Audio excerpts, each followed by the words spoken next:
be here. I need to be here. You can walk with them. I can?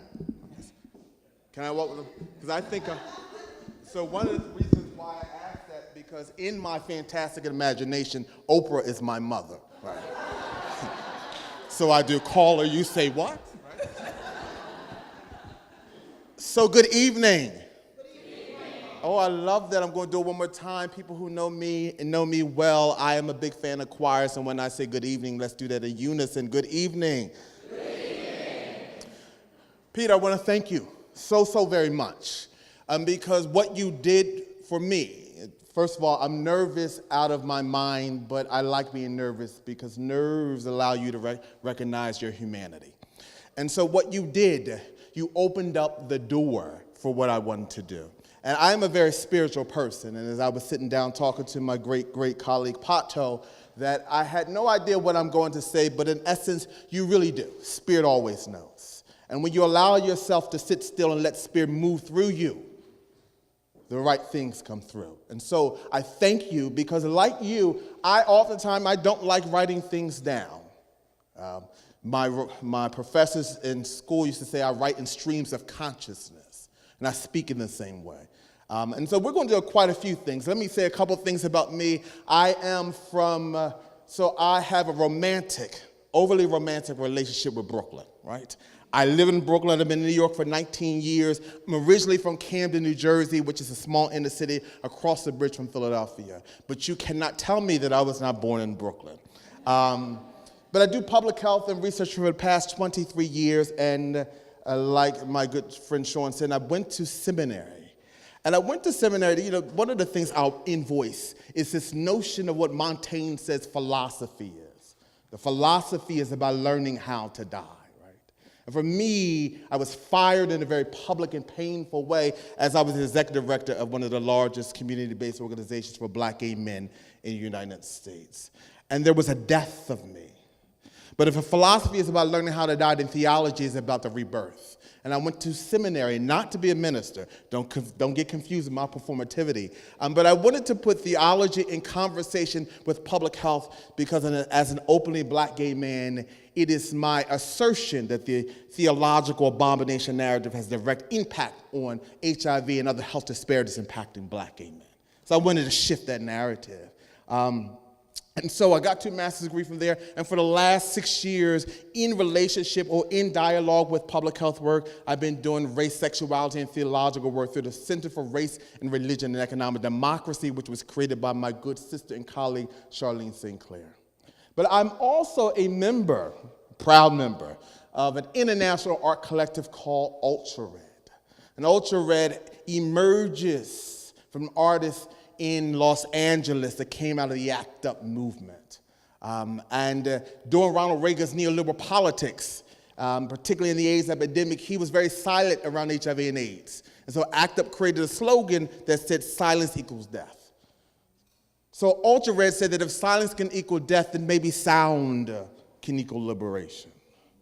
And so in this, we have 6 projects around the world, 2 in London, 1 in Berlin, 2 in Los Angeles, 1 in New York City. And in New York City is my great colleague, Robert Simber, and I, a collective called Vocology, in which I was very blessed to be introduced to my beloved Alexandra, which introduced me to my beloved Sean. And so we'll do a couple of things. Sean is right. I have a love for YouTube. YouTube, we think YouTube was essentialized. It's always been here. I'm placing this in conversation for a reason. But YouTube was created in 2004 in relationship to Janet Jackson's breast, whether you know it or not. And so after the Super Bowl incident, they had to find a way to replay the video, and YouTube was created. So why do I bring that up? Because one of the things I'm going to talk about is the Black woman's body as a theology, as a politics, as a space for redemption for almost this whole universe. So we'll talk about those things, right? But Sean is right. I have a love for YouTube. So I'm going to show about 4 YouTube videos. If Sean had gave me 3 hours, we would have probably seen 20, but he did not give me 3 hours. But I'm going to show 4 YouTube videos. I'm going to place them in conversation. And in the way that we will do this, we'll do a call and response. I'll throw out 3 propositions Just 3 easy propositions, simple. What did you hear? What did you see? What did you feel? So this will be a dialogical conversation. And so I want to begin with what Peter did. So invoice the notion of the ancestor, why it's so important. In the Black community, we oftentimes don't start a space unless we invoice the ancestor. Right? And so I want to invoice 2 people. I'm going to show a video. I'll place that in conversation. But I want to talk about a great friend of mine named Anika Gibbons, who is no longer here, who did work with us. She went to graduate school with me. She also got her undergraduate degree in film. She did work with us in the Vogology Collective in New York City. But Anika passed of cancer. And Anika created a documentary talking about womanism, which is a theology created by Black women. And Anika gave her life over, not only for that work, but the work we've done with the Vogology Collective. The other person I want to invoice is what I call the greatest gift of my life. I always talk about, I theologize what it meant to come through the womb of that woman that I call my mother. That in the very womb of my mother was the very conversation I ever had with God. And to your point, Peter, in the womb of my mother, God, the universe, planted the very truth and the very DNA of my cells. That when I came out to the world, and the world told me very different than who I was, the very truth and DNA in my cells stood up and said, no ma'am. And so my mother is no longer here in form, but as you said, energy can't be created or destroyed, and everything in the universe is energy. She transformed, and so she's here with me now. The last thing I'll say about this is that we're getting ready to watch a video of a Black trans woman named Princess Jeanne. Anyone watches RuPaul Drag Race? I knew a lot of hands. So we will. I'm not going to say we will problematize it in such a way, right? We'll lift it up. We'll problematize it in such a way. We'll talk about the politics of performativity, right? When I was younger, trans women and lip sync performance was a politics, it was a theology. That oftentimes these performances were on Sunday. And Sunday, of course, is the day that we were ostracized out of that space called church. And so the club became the church. The trans woman's lip sync performance became not only the preaching word. In theology, we call it the hermeneutics, which is nothing but how you read a text. But it also became a homiletics, which is a way of ministering to a people who have been ostracized. But there's a critique that needs to be made because Black gay men, just like all gay men, are patriarchal and transphobic. And so what happened in these spaces is that these trans women only became the spectacular. And so that when the performance was over, we knew them not. And so I'll show you a lip sync performance as a way to bring this ancestor in the room. It is the beginning of a play that we did in 2010 called Newark is Burning. It was a collaboration with the New Jersey Performing Arts Center in Newark, New Jersey. And she opens up the performance with a song called Rhythm of Love. She is no longer here. I'll back into that story and then we'll begin after that. Is that okay? Is that okay?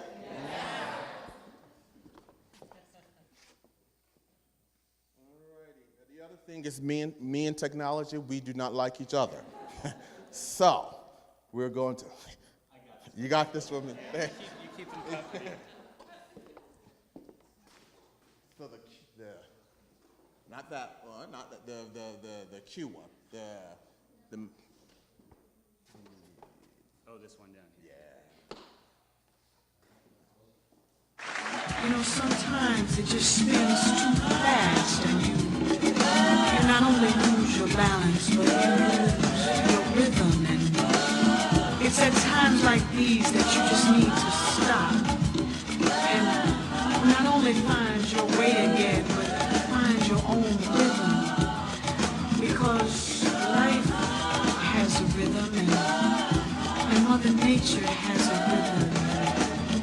And love, oh yes, love has a rhythm.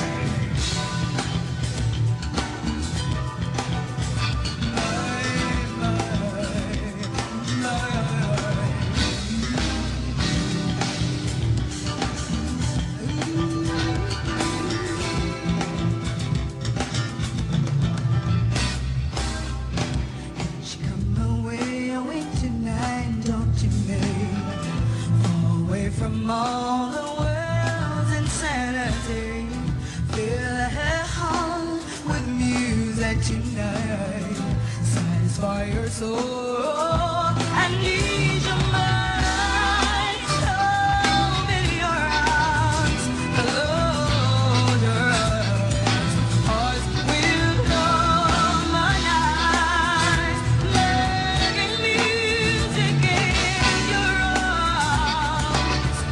I'll never leave.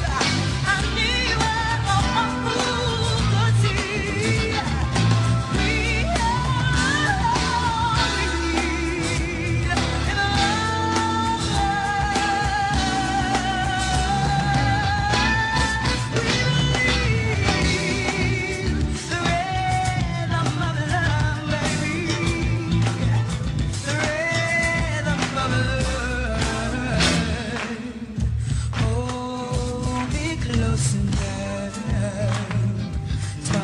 The trouble, there's no doubt.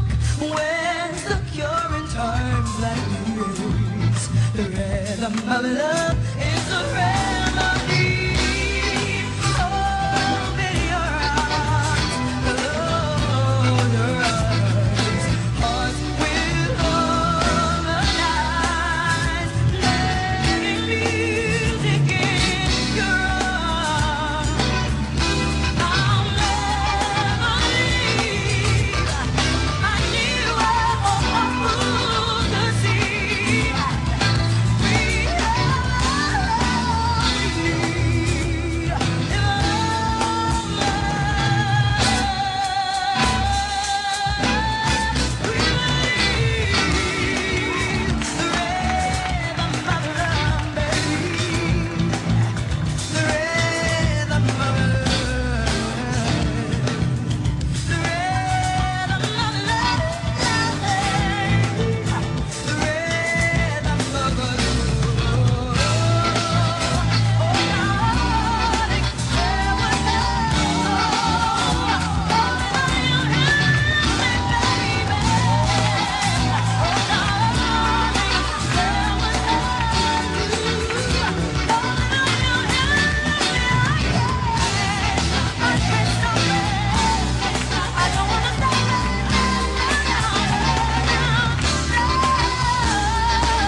Yes, ma'am. And so that was in 2010. What we did not know was that Princess Janae was suffering with cancer. in pain. Right? And she winds up passing away. And we attempted to pull up a YouTube video called Ballroom Memorial that was a tribute to the amount of ballroom people, the house ball community members who continue to die.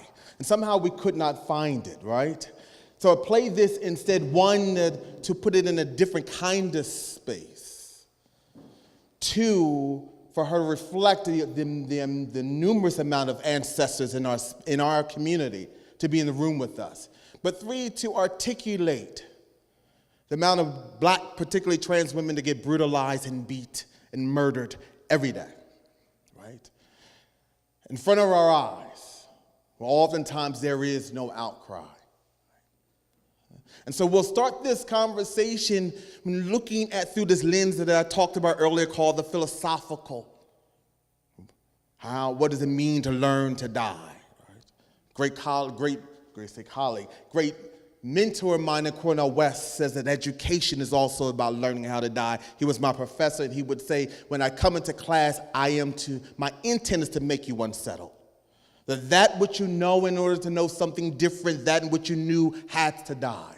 Right? So the philosophical query is, what does it mean to be human? And struggle for freedom in the face of real death, in the face of real catastrophe. We'll also place this conversation through the thing that I call the theological. So philosophy is about learning how to die, and theology is about rebirth. And so for this community particularly, the theological query is, what does it mean to be fully human and fully divine when you've been told you're an abomination to God? How does that happen? And so we'll talk about it also through this lens that I call the political. Great labor, civil rights leader Ella Baker asked the political query, who are your people? So what does it mean to politically organize around life when you've been told that you're not worthy? And so Zora Neale Hurston, who was a great Harlem Renaissance writer, said that black women are the mules of the earth. Always trampled on, over and over again. I oftentimes situate black women within black community as Christ, the sacrificial lamb, always given over to whole community, even to her oppressor's children, and no one's there for her. But then I say that if black women are the mules of the earth, then black trans women are lodged somewhere between Howard Thurman's notion of the disinherited and Frantz Fanon's notion of the wretch of the earth. And somehow, some way, they made a way out of no way. We think about the Emancipation, the Proclamation, the ending of slavery. And then 12 years later, the dismantling of what we call Black Reconstruction. African Americans in the South moved north for new home. It's a shift in what we call black consciousness, collective black consciousness, because a guy named Booker T. Washington, his notion that the lifting of black folk will be through trade education. Become a plumber, become an architect. But W.E.B. Du Bois, Harlem, says something very different. And the notion of the art was part of this lifting of black consciousness. And so in this new home, Harlem becomes the new home for black folk. Black queers become homeless in the new home. And so a guy named, there's a very long-standing political church called Abyssinian Baptist Church in Harlem. And it created a 3-decade campaign to rid black queers out of Harlem, responding to a moral report that put out that said that Harlem was the most vice-ridden community in New York. What was getting in the way were these black queers, and so it created a campaign to get rid of black queerness. And there were three ways that black queers congregated in Harlem: in beauty salons, having rent parties, which is nothing but to have a party to pay for your rent, right? And drag balls. And drag balls become not only the political but the theological space for movement. And these drag balls were created by black trans women. And then after World War II, other cities in the United States become blacker: Philadelphia, Detroit, Washington, D.C. These drag balls migrate. But in 1967, Black trans woman in Crystal LaBeija resisted racism in the drag ball circuit by walking off the stage in protest. Her notion was that that oftentimes the winners were usually not black, predominantly white. And at that moment, there was an African-American drag performer named, I can't think of his name right now, but he said to her, he said, let's go back to an old Harlem drag ball circuit, and we'll have a ball. And I'll talk later about a ball. I'll show something about a ball. We'll have a ball, and this ball will name after you. And from 1967 to 1973, you began to see the morphing of a community from drag ball only because trans women participated, to house ball. And these houses become not only a theological, abstract space, but a political movement, right? So what I'm about to do, that's what my good friend Sean warned you, I'm getting ready to show 4 videos back to back. This time I am going to engage you. And I just want you to listen to them. One of the beautiful things about being ultra-red usually, oftentimes only use audio files. Right? They've pushed me on it.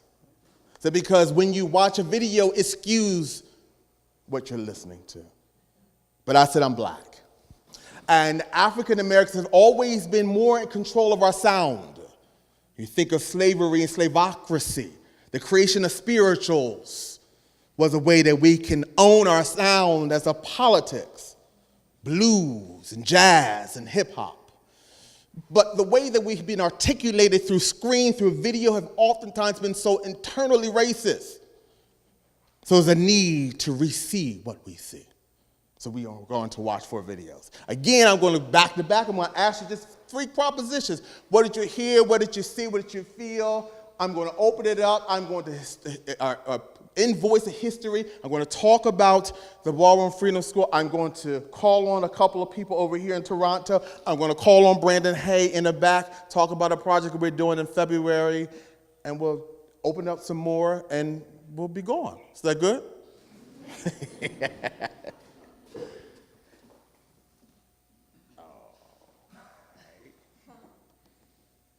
Oh, I got this. Just hold it.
I've been trying to get up here all day for your gay brothers and your gay sisters in jail.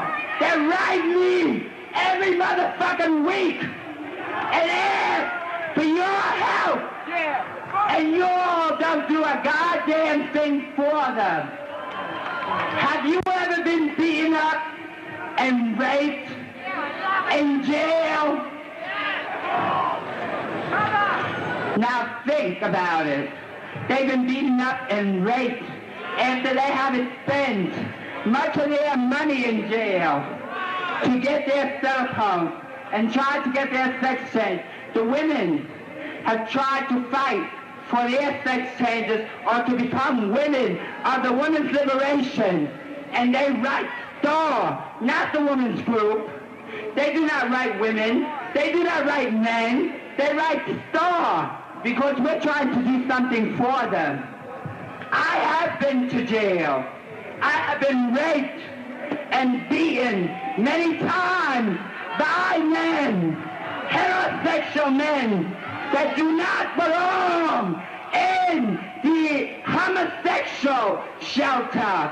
But do you do anything for them? No. You all tell me to go and hide my tail between my legs. I will not longer put up with this shit. I have been beaten. I have had my nose broken. I have been thrown in jail. I have lost my job. I have lost my apartment for gay liberation. And you all treat me this way? What the fuck's wrong with you all? Think about that. I do not believe in a revolution, but you all do. I believe in the gay power. I believe in us getting our rights, or else I would not be out there fighting for our rights. That's all I wanted to say to your people. If you all want to know about the people that are in jail, and do not forget Bambi Lamore and Dora Marks, Kenny Messner, and other gay people that are in jail, come and see the people at Star House on 12th Street, on 640 East 12th Street, between B and C, apartment 14. The people that are trying to do something for all of us, and not men and women that belong to a white middle class, white club. And that's what you all belong to. Revolution now! Give me a G! Give me an A! Give me a Y! Give me a P! Give me an O! Give me a W! Give me an E! Give me an R! Gay power! Louder gay power! That was Sylvia Rivera. I'll talk more about who Sylvia Rivera was, but that was in 1973. And Sylvia, if I could reimagine, this is my reimagination, if I could reimagine a sort of modern day trans movement, it begins with Sylvia Marshall Rivera, even though there are folks who predate. So we'll talk more about that. So that's Sylvia. And so what I'm going to play next is Tracy Africa, and what does it mean for the body to have a narrative as a politics.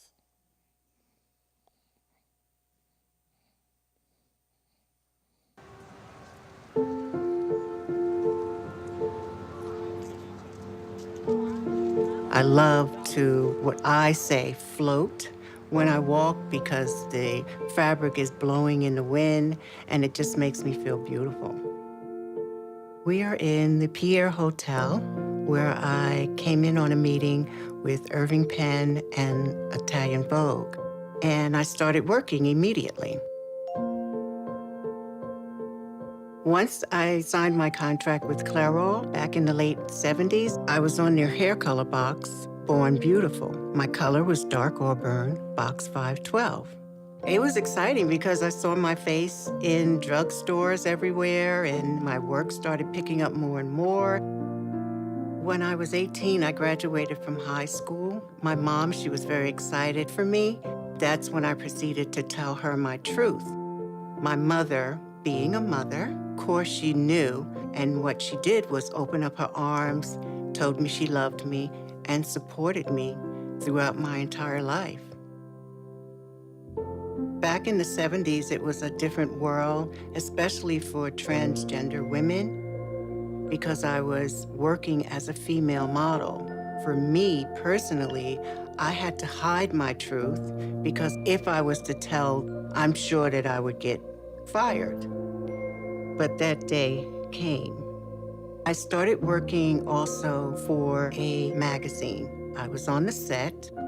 Suddenly, someone came in the door, and that person called the editor over to him, and they had a conversation. It just started feeling very negative. She decided to close the set and send everybody home. And that was the day that my truth was revealed. And yeah, my work stopped right after that.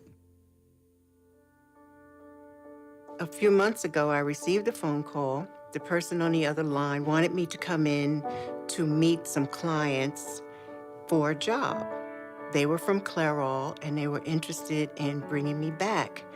And at the time, I just had so many different emotions going through me. I was being accepted for who I was, and they wanted me to come back as that person and not be something other than what I truly am. A woman of color, of course. The nice and easy color that I'm using today is 6N by Clairol. It seems to soften my features, which I absolutely love. Don't be afraid to live your truth. And if an opportunity knocks, go for it. It's good to be back, and it's really good to be me. That's Tracy Africa Norman. She's a pioneer icon in the houseball community. She is the very first Black transgender supermodel. The world will talk about her as well. These next two videos I'll show you is of a Black trans woman named Leomi Maldonado. Sebastian Twisted here and Brandon in the back. We are bringing Leomi to Toronto in February. So if you are in Toronto, you need to come see. And when you see her, you'll know why you need to see her. But I want to place two things in conversation. Nike just did an ad for her. She became a spokeswoman for Nike, in many ways putting her in dialogue with what it means to be an athlete. So her vogue, her performance as an athletics, right? Placing her in conversation in some ways with Serena Williams. And then you'll see her in Paris. One of the great writers of the 20th century, James Baldwin, openly Black gay man, said to be Black and relatively race conscious is to be angry all the time.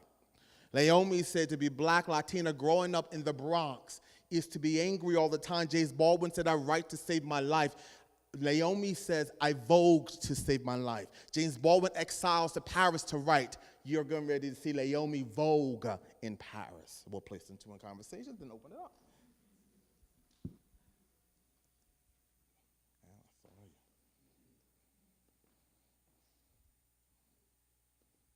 And you'll hear one of her children, one of her sons narrate. Hey, Lay, what did you do to make a mark on this world? What mountains did you climb? Which angels gave you their wings? Which skies have you flown? And when you reached the heavens, who was there to catch you when you fell? And did they tell you that you saved them too? Like you saved me? That they're mending your wings and holding them up to the sun? Just to step back and watch you fly. So go ahead, Lay. Fly.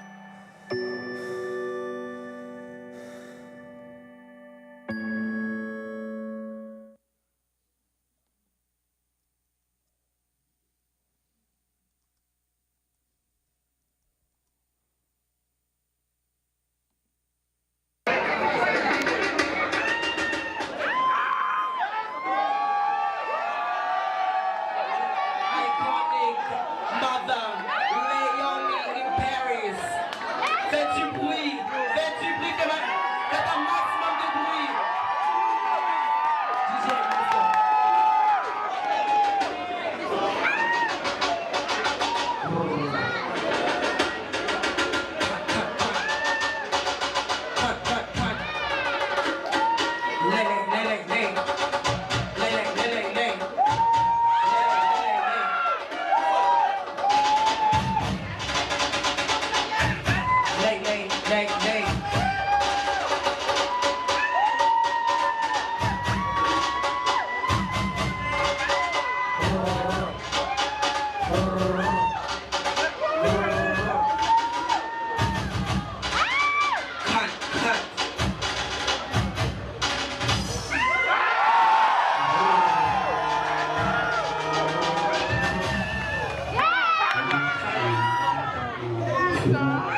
What Sean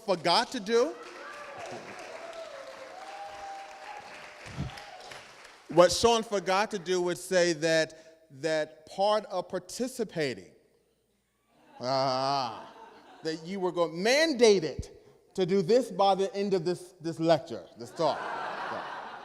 So I don't know about you, but I have faith in all of you. Come on. Rafaela, that's right. So I want to open this up. I'm going to continue to invoice the history through a different kind of way, but I just want to open it up and ask 3 propositions. And what did you hear? And watching those 4 videos together, you can do them individually. You could do one of them if you want. What did you hear? What did you see? And what did you feel? What did you hear? What did you see? And what did you feel? And I'm very, very good in awkward silence. I was in Los Angeles 2 weeks ago doing some work with Vice Media, and I said the same thing. I'm good with awkward silence. And one of their employees said, and I'm good sitting in silence awkwardly. So, anybody, what did you hear? What did you see? Oh, I love this. Absolutely. This is my Oprah. I don't have to stand. No, you don't have to stand up. But you want the mic so people can hear you? Doesn't matter to me. Use the mic so we can hear it. What did I hear? I heard passion in all of them. What did I see? Energy that I wanted to consume. And what was the last one? What did I feel? My heart broke. It went through cycles of emotion. Why so? I don't know. I don't know whose heart I was feeling the most as I pictured them as young children. And my heart broke. I'm going to cry. Take this. Oh, you do have another microphone. Someone in the back, thank you for that. I love what Peter talked about, this notion of feeling. Right? Oftentimes, my critique around political organizing is that it distances itself from the space of feeling. Now, I'm a believer that people mostly and only organize politically because they want their lives to feel better. So it's important to be in that space, so thank you for that. Do you mind repeating your 3 questions again? Hear, see, and feel. What did you hear? What did you see? What did you feel? Well, I heard you've got to live. Yes, yes. And I felt inspired, really inspired. Why inspired? I don't know. These are courageous people, powerfully skilled people that I've never seen, like that first woman who sang and the last women who danced. They're just unbelievable. So, and your last question? What did you hear? What did you see? What did you see? See. Feel.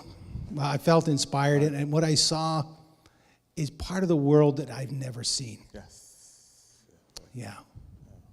Thank you. So important to tell your story. Right? There's an African proverb that says that if you don't tell your story, someone will tell it for you and they'll tell it wrong. Right? And they'll tell it wrong. I see your hand. I see 2 hands. One, I want to talk about the very first video that you saw, which was Sylvia Rivera, Puerto Rican trans woman out of New York City. Right? Systemic homophobia within police department. They would raid gay clubs. And in raiding gay clubs, they would take folk out and have the police paddy wagon standing there and a photographer to take your picture to publish it in the paper to out you.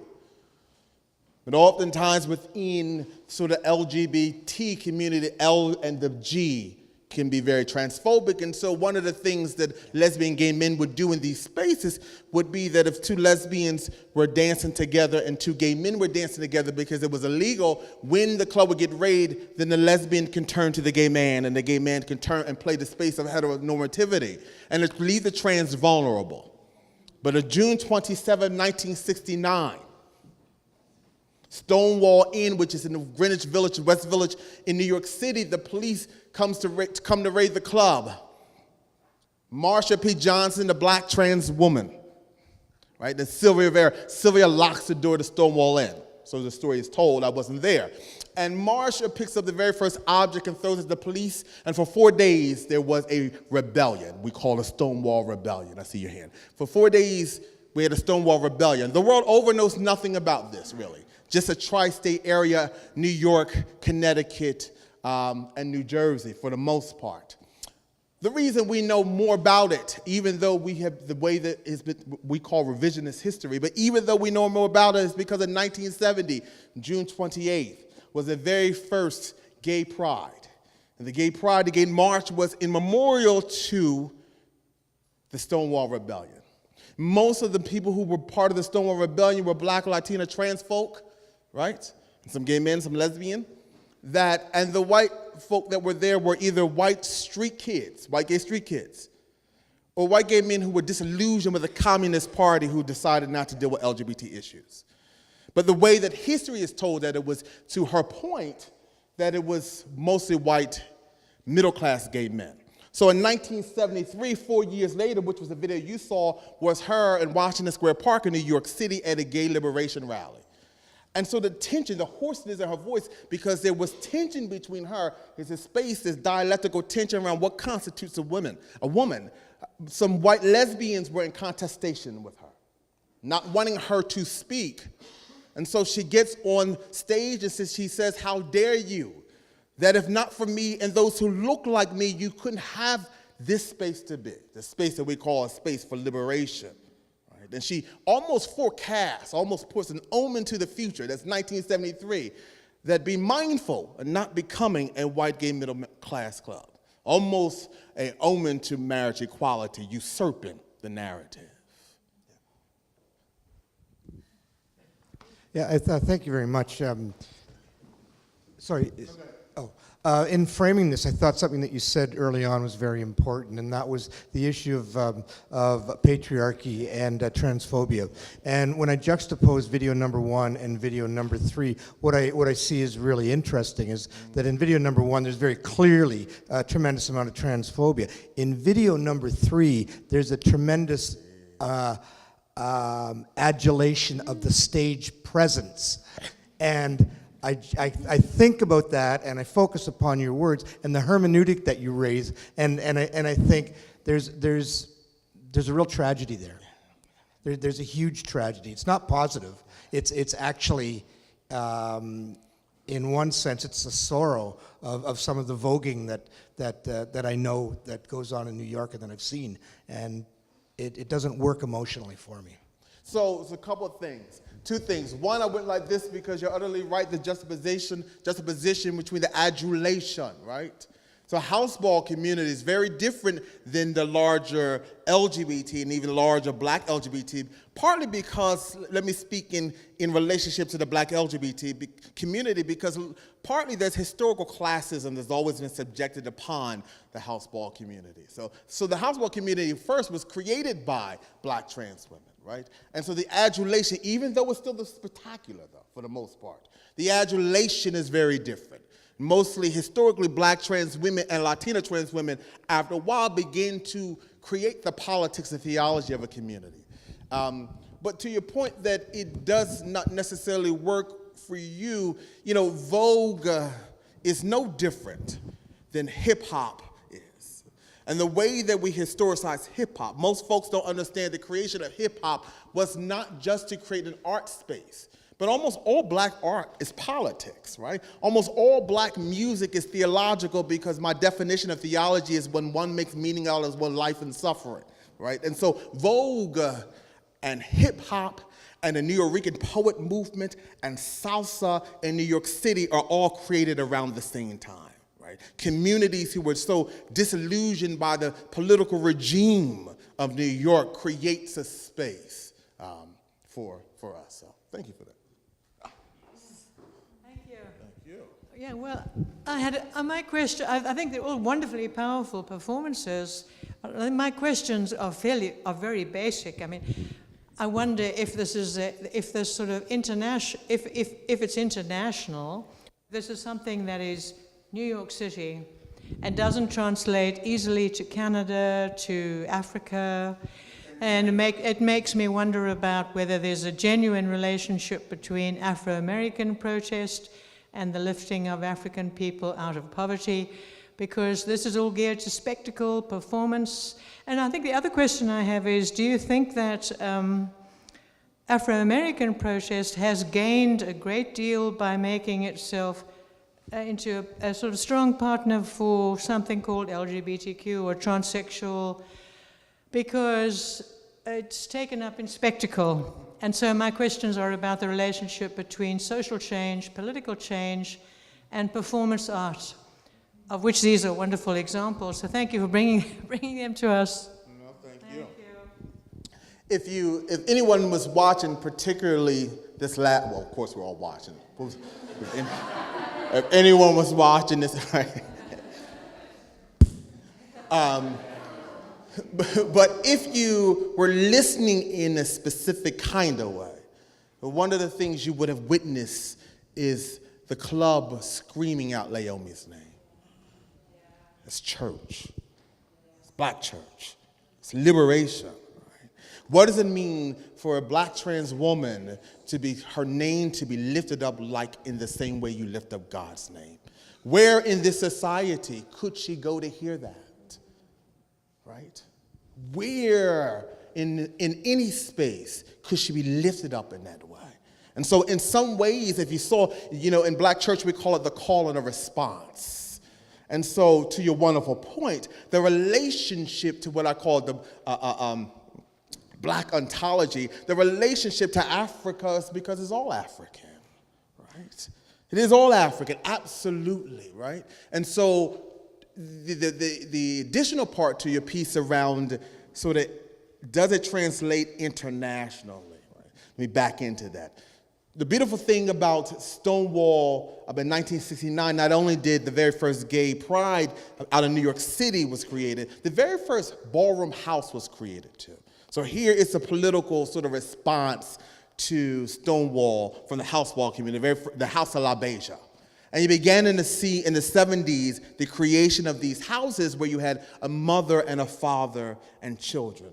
Partly in relationship to many LGBT, particularly Black, Latino, LGBT people being ostracized out of family, right? And so these houses become not only sort of a political response to sort of Stonewall in some ways, if you will, but also a theological response to what it means to create a family, right? What it means to save lives.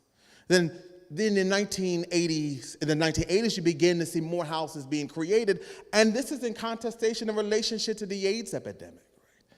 And so they had to begin to use houses to mobilize themselves in such a way. But in 1986, House Ball migrates for the very first time out of New York City to Washington, D.C., and in 1989 to Baltimore, and in 1989 to Philadelphia, 1990 to Baltimore. And then in the mid-90s, you begin to see an explosion across the United States.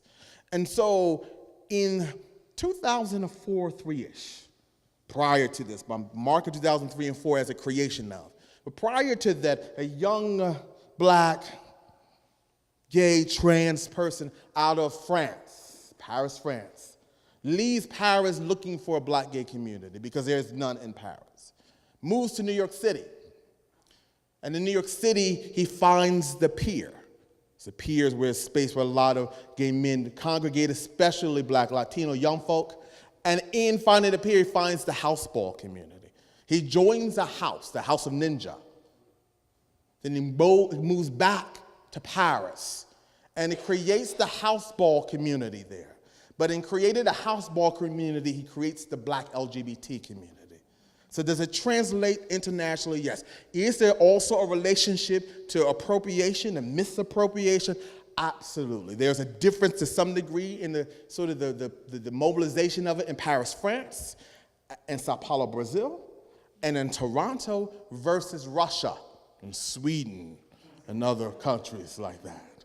Right. So thank you for it. Anyone else? Oh, a lot of them want Peter too.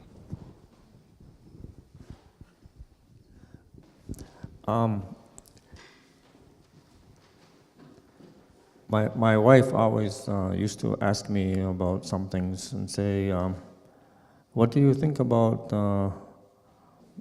going someplace, or what do you think about what you saw? And she would always press me for an answer. And I would always say, if you want an answer right away, it's always going to be no. So I don't process things really fast. And I think that's part of our culture.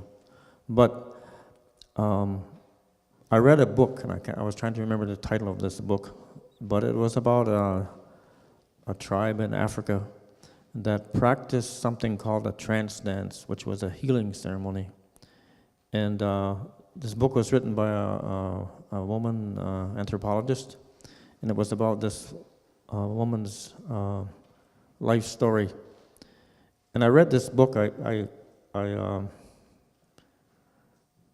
collect books once in a while, if my wife's not watching. And I was going through this old bookstore, and something made me grab this book, and I bought it, and I read it. And the title is one word, and it's that woman's name. And after I read this book, I thought to myself that the average person's going to read this book, and all they're going to think about is this woman's sex life, because this was all brought out in there. That's all they're going to see. That's all they're going to remember. But in this book, when I was watching this last YouTube video, what I heard was the ancestors. What I heard was the drum. And what I saw was the trance dance. And that this woman who's in this trance is induced by the sound of the drum, is induced by the music. And in this trance, she's healing those people around her. In this trance, she is liberating the people around her. And that's what I saw in that last one. And the rest of them, the other three, I don't know what I saw. But in that last one, you know, it brought that book right into my mind, and it brought the sound of the drum. Even though when I read the book, I didn't hear the drum. What it said in that book is that this initiation into this trance dance started when the young people were given this root, which was tied on a string, which they wore around their waist for a period of time. And eventually, this root was given them to eat, and it would put them in a hallucinogenic state. And the elders would watch and see which ones could work with this, and those ones were trained. But after a time, it was the sound of the drum that brought on the trance. The root was not needed anymore. And through what I've experienced in ceremony, I understand what they're talking about. I understand what they're saying. And so this last YouTube, to me, was very powerful. And it's a connection right back to Africa. It's a connection right back to where the people originated from.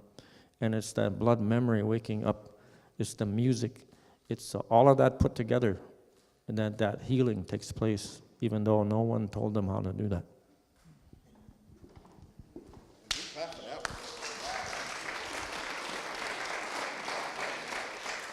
So Peter is now going on tour with me. So.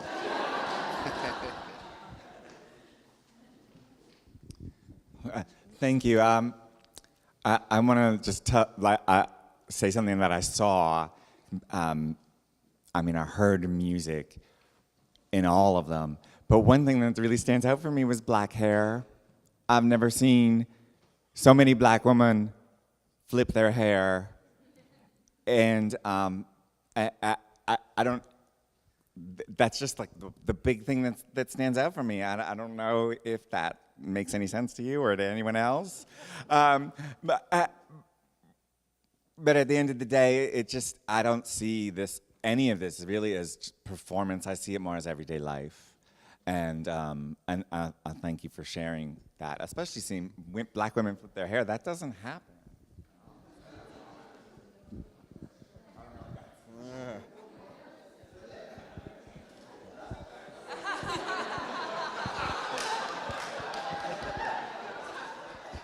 No. Thank you for your invoicing this notion around the everyday lived experience. There's a white Christian social ethicist named Beverly Walden Harrison that said that the ethical imperative is created through the everyday lived experience. The trans women, particularly trans people, let me back into this, two things. I'm going to call on Twisted and Chavoy, and I'm going to call on Brandon for some things. But, one of the things, a couple things I've said to folks, that we're in this interesting moment around transness. And it is teaching us, pushing us to go beyond binaries. But not only binaries between male and female, but masculinity and femininity, and expanding sexuality in such a way and correcting notions of sexuality and understanding the difference between identity and sexuality or sexual orientation. So I said to somebody, I said, you know, trans people are doing something very interesting. They said, what do you mean? I said, this is a true story. There was a women's support group. And so a woman raised a hand, facilitator said yes. Woman said, listen, you know, I need some advice. So the facilitator said, okay. And the woman said, I and my partner, we've been together for 6 years, my husband. And we are trying to have a family, have a baby. They said, okay, tell us more. We're trying to find ways to get him pregnant. Whole room stopped. For two reasons. One, this notion of possibility. So she was read as cisgendered, not trans woman, right? So that she passed. But this notion around getting him pregnant, I said that trans folk are having a conversation with the universe and correcting science. And so people said, what do you mean? I said, forever and a day, science has said men cannot get pregnant. And trans men say, you want to bet, right? The everyday lived experience. Not necessarily saying, in many ways, oftentimes, since the houseball community can teach queer theory about itself. Because in many ways, the theoretical framework of queerness in some ways comes from Judith Butler's critique of Paris' Burning, but was created in a laboratory that we call the Academy. But the houseball community, through the everyday lived experience, you're seeing those who were assigned female at birth who are now men becoming pregnant with those who were assigned male at birth who are now female. They didn't do this to say we want to shake things up. It's with the everyday lived experience where you're seeing aggressive lesbians being in relationship with trans men and trans men being in relationship with gay men, right? Pushing past these binaries of what it means to desire one another. So, how long more do I have? Well, I'm getting, okay. So, I won't go show and remind me I am. That's why I asked a question. I do want to ask,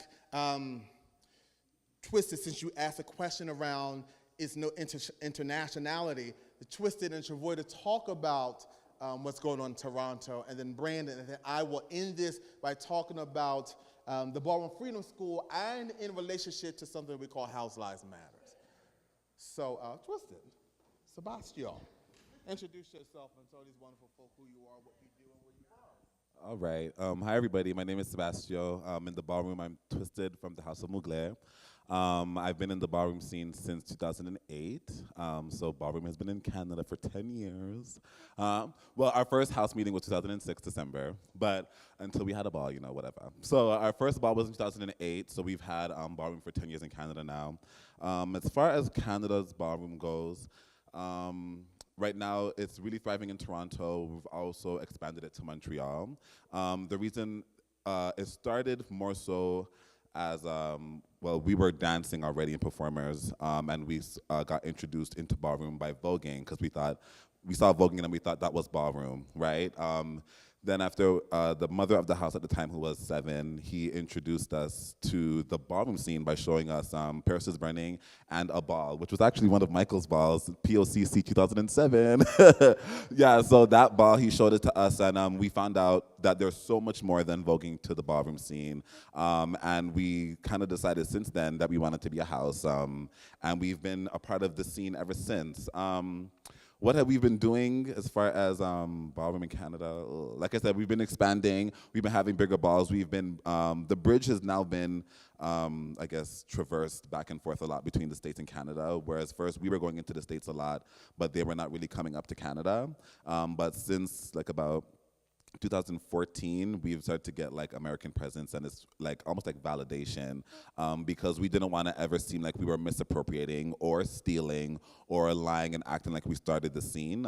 So we were always trying to obviously get that approval, stamp of approval from the American scene. Yeah, so like I said, our scene got introduced through dance, however, so not through a need for politics. It didn't start like that. As we formed as a house and we were mobilized, of course, like 90% of the house was Black gay men at the time, so we started to see the politics as we lived and as we experienced life as members of a house. So we started going into community spaces, like BQI. This stuff's not Guelph, though. But in community spaces in Toronto, LGBT spaces, LGBT centers, and we started to, I guess, realize the power of what we were doing that way, like just through mobilizing, having balls.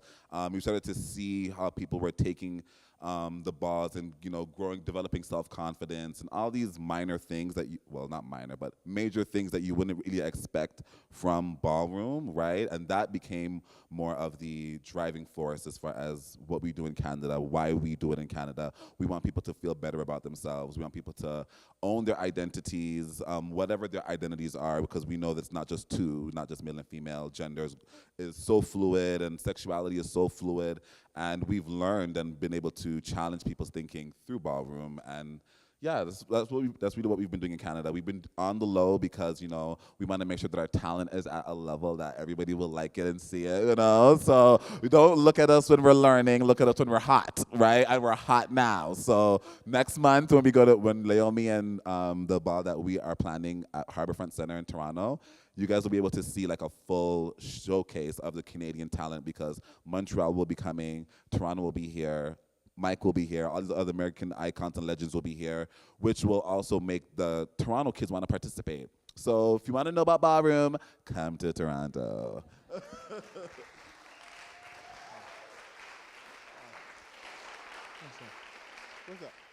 Brandon, you want to talk about the Journey to Black Liberation Symposium, then I'll let you say something after Brandon.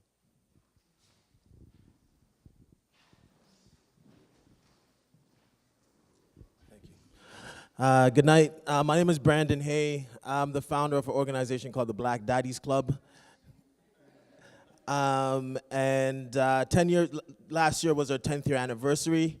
The last 2 years we focused on an initiative called Black Love Matters, which Musagetes was a part in terms of supporting.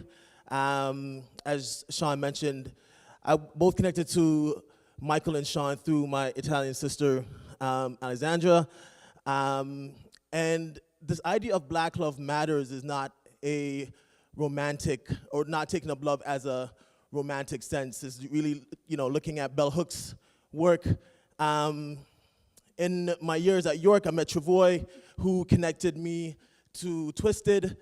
And this year, or last year rather, we had to back it up. In the last 2 years where I was co-teaching a course called Black Love Matters at York, which Musagetes supported and brought in Ajamu and as well as Michael, but it also gave an opportunity from folks from Toronto to go to New York for House Lives Matter, that's on Michael's shirt, and Ballroom Freedom School, thank you very much, and started this idea of having transnational conversations. So this idea that we're having, like these conversations, so first of all, I say this, that there's a normalization of crisis within Black communities globally. So whether you're in Jane and Finch or in Brixton, there's the same shit, there's the same issues. And these conversations are happening, but what's important is start having these conversations across borders.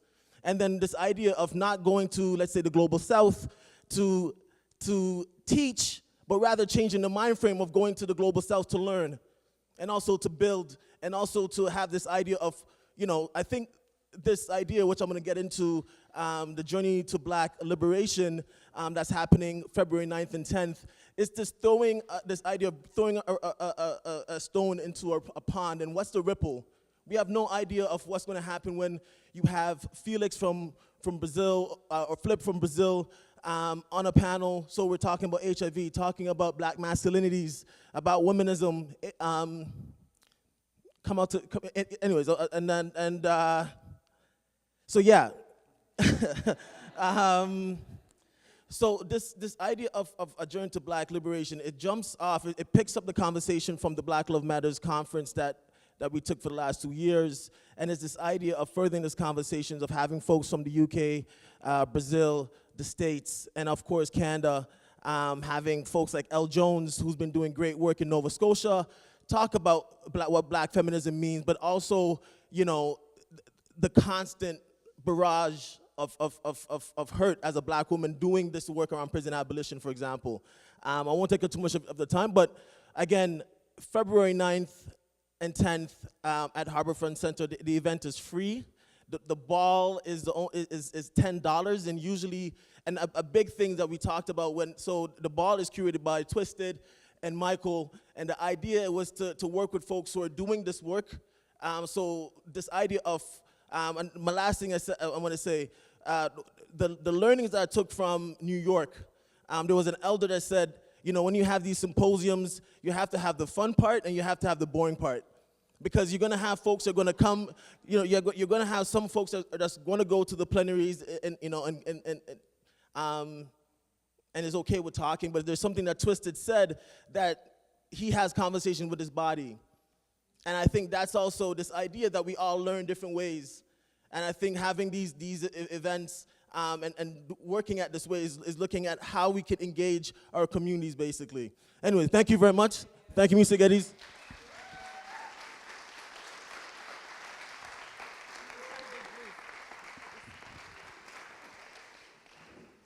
Good evening, everyone. I'm Marva, and I'm really so excited. I'm so proud to be a Guelphite, to be a Canadian, to know Musagetes and the Hermosa Institute, be a part of this community, and so proud to have you here, Michael. I just want to speak very briefly about the intersectionality of who we are, of our common humanity, and talk about, very interestingly, how I sort of got to meet Twisted. I got to meet these guys here through this. We are working, I believe we're making progress when it comes to looking at each other and having that sense of belonging and the inclusive space that is needed for all of us to thrive. And so I'm going to tell you about this summit that I was at December 4th. It was the first summit of a newly formed organization called the Black Leaders Summit. And the entertainment.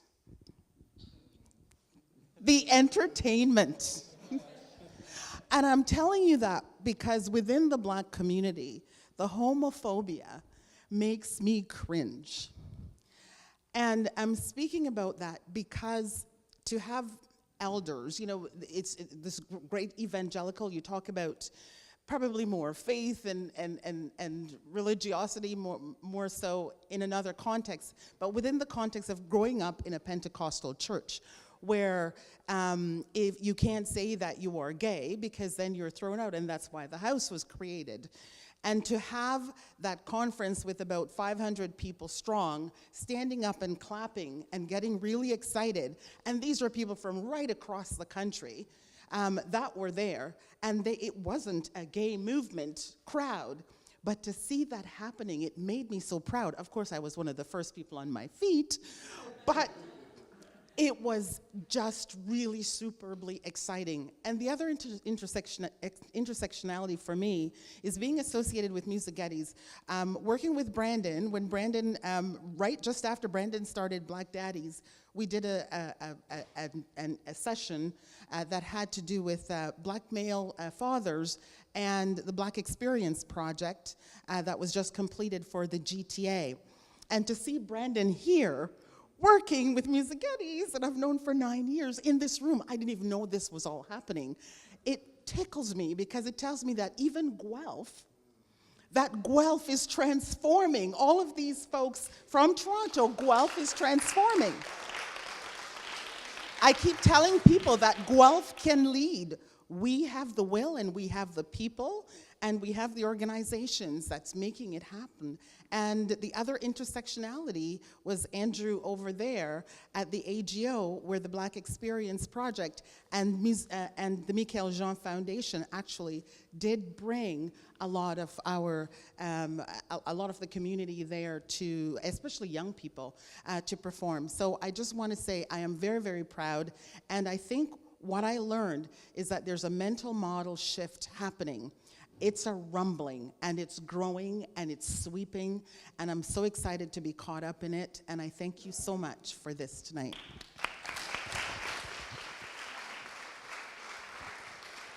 Thank you. So let me talk about briefly a couple of things before we end here. It's 2015.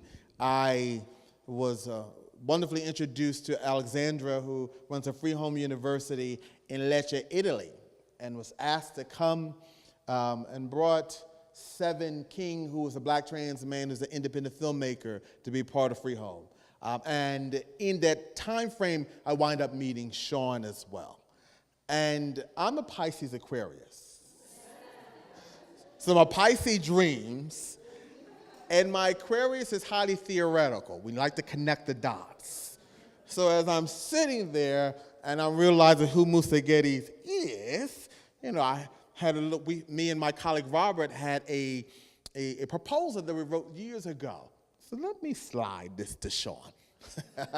See what he thought about it. And then Sean had a very wonderful response to it. And when we got back, Sean came to New York City, not only to support Seven, because he's an independent filmmaker, screening of one of his work, but to mobilize a meeting with me and my colleague Robert Simber around Musagetes supporting the Ballroom Freedom School. I'll talk about that. And so again, as I talked about, I'm part of Ultra Red, and we formed a collective called the Vogology Collective. And within the Vogology Collective framework, we attached ourselves to the 1964 Mississippi Freedom School movement. In the United States in 1964, the Freedom School movement in Mississippi was around creating these spaces, these schools, because of segregation that was not just around only writing arithmetic and math. Writing, arithmetic, and math. Why can't I speak now? Writing, reading, arithmetic, right? But it was really around teaching people around civic education, politicizing, community organizing. And so the Freedom School notion comes out of that. And so we wanted to create the same thing for the house ball community. And so when we met with Sean, we talked about, Sean said, well, I can support the beginning part of this project. And so me and Robert talked about bringing about 8 to 10 core members of the house ball community that we call organic intellectuals, right? Taking from Antonio Gramsci's notion of the organic intellectual that says that the intellectual emerges out of community first and foremost, right? That its radicality is that it contrasts to what the academy says the intellectual is, right? And looking at Paulo Freire's notion of the pedagogy of the oppressed. And so we brought 10 organic intellectuals in conversation, what we call public intellectuals. We were blessed, Sean and Alexander. I met with Cornel West, and he said yes. And Dr. Ebony Marshall Turman, who is a womanist scholar from Yale Divinity School, and she said yes. And Dean Yvette Wilson and some other folks over a year to talk about the creation of a curriculum. And it has been very mind-blowing in many ways. And mind-blowing because what we did not expect was that it would expand itself to Toronto in many ways, besides the fact that Musagetes is here. But it was Twisted and Brandon and Travoy, our last Freedom School convening, came to New York City to be in conversation with us to talk about sort of this transnational dialogue. But that is also in conversation with another initiative that we created called House Lives Matters. Of course, nuance and Black Lives Matters, but looking at the house ball community and desiring to expand our trajectory beyond the notions of HIV. And why do I say that? Because historically and even contemporaneously, the way that we fund anything around house ball community or black gay men is through HIV dollars. So we've articulated black gay men's relationship to HIV in such a way that there is no other relationship but HIV. Right? In fact, when you look, particularly in the United States, almost every infrastructure created within the black community has everything to do with the AIDS crisis.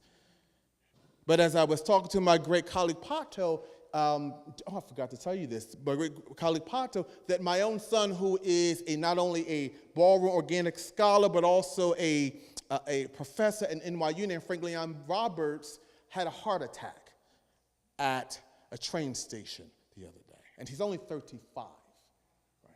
And I say this because our desire was to push beyond the notion of HIV, but talk about health as a human right in the space of intersectionality in such a way to create a different kind of trajectory, right? And so our second House Lives Matter convening was in conversation with our Ballroom Freedom School convening in August during Black LGBT Pride, in which Brandon and Twisted and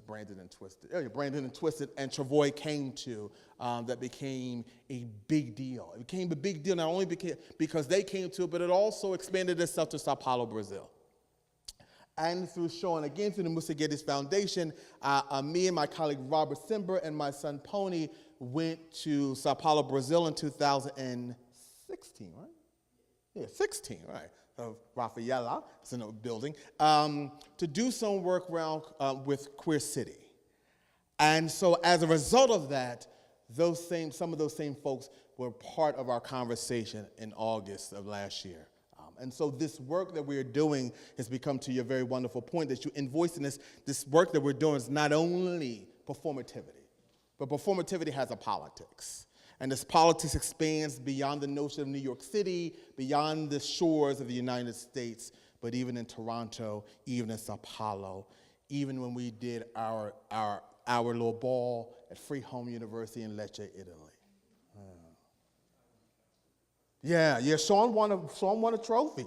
Yes, he did. Yes, he did. The last thing I'll say about that, you brought up something, I said, Brandon said something that reminded me. Part of the reason why this is important for us, and since I invoiced this notion of HIV, within an American context, talked about when Twisted said that at first we were performing and it was not about a politics. But spirit is never happenstance, and you may not realize that your performance was the universe politicizing you in the first place, right? And so in an American context, Black gay men have the highest HIV prevalence rate, not in New York, not in Los Angeles, not in the Northeast or the Southwest of the United States, but in the whole world outside of Botswana, South Africa. I'll say that again. Black gay men between the ages of 23 and 29 have the highest HIV prevalence rate and incidence rates in the whole world outside of Botswana, South Africa. So the fundamental proposition becomes, how does this marginalized Black gay community within a marginalized Black community in an American context have higher HIV rates than anyone else in the world? So it was so important for this Freedom School to begin to be not only intersectional, but interdisciplinary. So that is why we do what we do, and we're so grateful to Sean for supporting us. Yeah. Yeah. Is that it? So I want to thank you so very much for having me here. Yeah.